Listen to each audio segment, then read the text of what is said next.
हम पूरी लाइफ, जो तुम्हारा सवाल भी है, हम पूरी लाइफ डिपेंडेंट हैं रूल्स पर। रूल्स, हाँ, ये डिक्शनरी वर्ड नहीं है, this is called bullshit rules of society.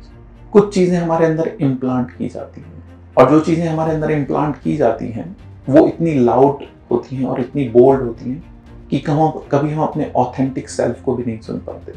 तो इसको बहुत एंगल से समझना कि यार सच में कुछ सवाल ना अपने आप से पूछ कर देखो, क्या सच में ऐसा है कि सब कुछ प्री डेस्टाइन है, यहाँ पर मैं कुछ कर ही नहीं रहा हूँ, मेरे करने से यहाँ कुछ होता ही नहीं है, मैं हाथ पे हाथ रख कर भी बैठ जाऊँ तो सब कुछ वैसे ही चलेगा, फिर मैं इस बात को भी ऐसे ही कह दूँ मैं तो हाथ पे हाथ रख कर बैठने के लिए बना था। तो क्या आपको आपका ऑथेंटिक सेल्फ इस बात की परमिशन देता है कि हाँ ये जस्टिफाइड लग रही है बात?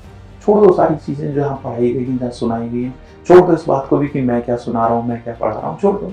लेकिन एक बार अपने ऑथेंटिक सेल्फ से सवाल करके देखो, मैंने कुछ नहीं सुना इस बारे में, मैंने अगर इस बारे में कुछ भी नहीं सुना तो भी मेरा ऑथेंटिक सेल्फ क्या कह रहा है मुझे। Let's listen to it. आपका ऑथेंटिक सेल्फ कहे कि नहीं यार सच में सब कुछ यहाँ डिस्टाइन है, सब कुछ अपने आप ही हो रहा है, सब कुछ ऑटो पायलट मोड पर है, यहाँ मेरे करने से कुछ भी नहीं होता है। तो आपका ऑथेंटिक सेल्फ आपको उस बात की परमिशन दे तो उसको एक्सेप्ट कर लो। आपको लगे कि हाँ यार कुछ डायरेक्शंस हैं, लेकिन फिर भी मेरा रोल वहां जाकर इंपॉर्टेंट खड़ा हो जाता है। जैसे कि बहुत सिंपल एग्जांपल आता है कि अगर आपके सामने खाने की थाली आ जाए, आप कहो कि अगर मेरी किस्मत में होगा तो मुंह में भी खुद ही चला जाएगा। आपके सामने किसी ने खाने की थाली रख दी, आपको नहीं मेरी किस्मत में होगा तो मुंह में खुद ही जाएगा। आप छत पे जाकर कूदो और कहो कि मेरी किस्मत में होगा तो बच ही जाऊंगा, पर आपको नहीं, मेरे तो कूदना ही लिखा था।